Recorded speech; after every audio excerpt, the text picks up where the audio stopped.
Donald Trump failed to build the wall. Donald Trump failed to have Mexico pay for the part of the wall he did build. Donald Trump failed at his immigration policy so badly in his first term, he ran again saying he fixed the problem. He failed to fix the first time. Donald Trump failed to introduce an infrastructure bill despite saying he'd have one in 2 weeks repeatedly. Donald Trump failed to introduce a health care bill despite a press conference where he had stacks of paper he said was the health care bill. Donald Trump failed to end the war in Ukraine in 24 hours. Donald Trump failed to end it in 10 months. Donald Trump has failed to get a ceasefire. Donald Trump has failed to keep Ukrainians from being murdered at a higher rate under his presidency. Donald Trump has failed our allies who are now not ordering planes from American companies because of his foreign policy failures. Donald Trump failed to keep us from bombing a country unprovoked and then failed at the bombing so badly he's still trying to get a deal done with Iran. Donald Trump is failing at preventing a genocide in Gaza. Donald Trump is failing economically. Bank of America says that spending in the U.S. is down in dining, hotels, and airfare 3 months in a row for the first time since 2008 when the economy crashed.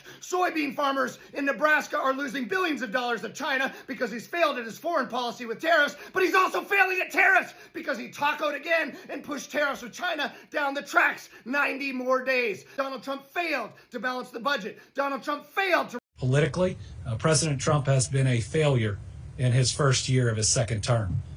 The president was involved in and lost the Wisconsin Supreme Court races. He was involved in and lost both of these governor's races. He even endorsed a non-Republican in the mayor's race in New York and lost. So I hope that this gives courage to people who've lacked it in Congress to do their jobs again. I'm not asking them to be a Democrat or an independent. I'm asking them to be a separate branch of government that believes in checks and balances and restores lawfulness to Washington, D.C. Just do your job. There's not a political advantage to not do it. Now, Trump attempt to influence and overturned the election result failed publicly. Democrats ended up sweeping key seats. Listen, Trump election strategy failed. Democrats swept every seat in America. They took over almost everything in America. So right now across America, there is a deep shock settling in because after November 5th, 2025, the results are clear. The effort Donald Trump and his alliance made to influence the pressure and overturn the election outcome, it didn't work. The strategy collapsed. The Democrats walked away with a major victory across multiple states. People are stunned, supporters are furious, and the political landscape just shifted to another side of the story. This is Mr. Global. Subscribe, share, and leave a comment. This is where the truth has a voice and the stories breathe. Last night, continuing President Trump's outrageous and dishonest behavior, President Trump fired our country's chief election security officer, Chris Krebs, an honorable public servant, because he confirmed that our elections were secure, reinforcing the #1 rule of working for Donald Trump. You can never tell the truth. But no matter who he fires or how many times he tweets, President Trump cannot change reality. He lost the presidential election. Joe Biden will be the next president of the United States. And it's time for President Trump to quit the nonsense, admit the truth, and move on. Anytime my Republican colleagues want to tell him that would... Does he not realize this is bad? I wasn't on the ballot, he says, and that's one of the main reasons why Republicans lost so badly yesterday. That's not good, Donald.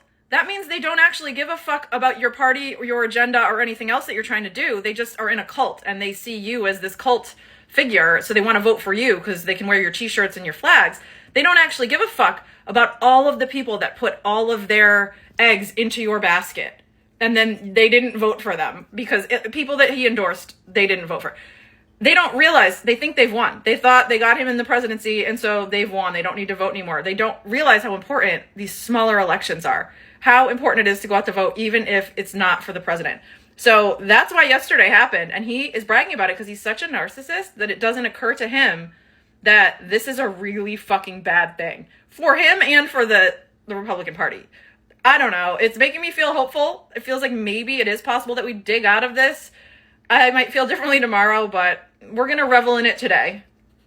Donald Trump got completely rejected by the American people in all of these different elections we saw yesterday, whether it be Virginia, New Jersey, in Florida, in Georgia, in California, in Pennsylvania, you name it, Democrats overperformed in every single one. For example, in Virginia, Democrats won the governor's race, the lieutenant governor's race, the attorney general's race. They control the House and the Senate, and 90 out of 95 counties got bluer. That's right, only 5 counties got redder from 2024. That is stunning. In California, with Prop 50 for redistricting, the results were called within 1 minute of the polls closing. That's how overwhelming the results were. In New Jersey, people thought it was going to be a close race. Last time I checked, Democrat Mikey Sherrill is winning by over 15 points. And look, I already see the Republicans downplaying these results, saying, oh, they're blue states. Of course Democrats won. We didn't just win. We destroyed them. And if Republicans don't think those margins are going to carry over into other states, then man, they're going to have a rude. For months leading up the election, Trump and his circle believed they had a momentum. Rallies were loud, social medias were active, messaging was aggressive. They believed the movement was strong enough to push back the results if they didn't go their way. There were legal challenges prepared. There were public statements ready. There was pressure placed on officials behind the scenes. But the votes came in. The numbers didn't bend, system didn't fold, and the narrative didn't shift. The election stood strong. Democrats didn't just hold their ground. They gained. Seats that were seen as Republican stronghold flipped. Races expected to be close were not close at all, not even closer than as they could think. The map changed in real time. And then suddenly, the movement that once looked unstoppable looked powerless. This was just a political this wasn't just a political defeat. It was a public silence, a moment where the strategy simply ran out of road. Then it loses its way to cause an accident. Now look at the reactions. Trump supporters are furious. They are posting videos saying, we were supposed to win this. The momentum was ours. How did this whole thing happen? But the answer is simple, and it's in the eyes. America is tired of conflict without solution. People are dealing with high rent, high food price, job insecurity, healthcare, stress, and the political side that focused on anger and performance lost the side that focused on daily survival.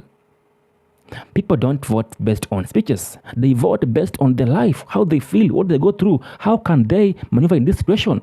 Meanwhile, inside the Republican leadership, tension is rising. Some are quietly backing away from Trump. The unity that once defined as movement is cracking. Not from outside, it is from the disappointment. Because winning changes everything, but losing also can change a lot of things. Democrats, on the other hand, are walking forward with momentum, but not celebration, because they have understand something. This was not a victory of enthusiasm. This was a victory of exhaustion. Americans didn't choose passion, they choose peace. Not inspiration, but stability. And that means the political conversation in this country is changing. Not towards left, not right, but towards whoever can calm the storm. This election was not just about who won. It was about what the country is tired of. And America is tired of chaos. A new tone is beginning, a new atmosphere, a new political dawn. Everything is becoming new. They are waking up. So Donald Trump has been indicted again, this time in Washington, D.C., and this time on the most serious charges to date. Let me break down the new indictment. This indictment is 45 pages long. It has 4 charges against the president. The count 1 is conspiracy to defraud the United States. Count 2 is conspiracy to obstruct an official proceeding. That would have been the joint session on January 6th where the votes are formally counted. Count 3 is obstruction of or an attempt to obstruct an official proceeding. That's the actual obstruction. And count 4 is conspiracy against rights. That means conspiring to deprive people of their votes.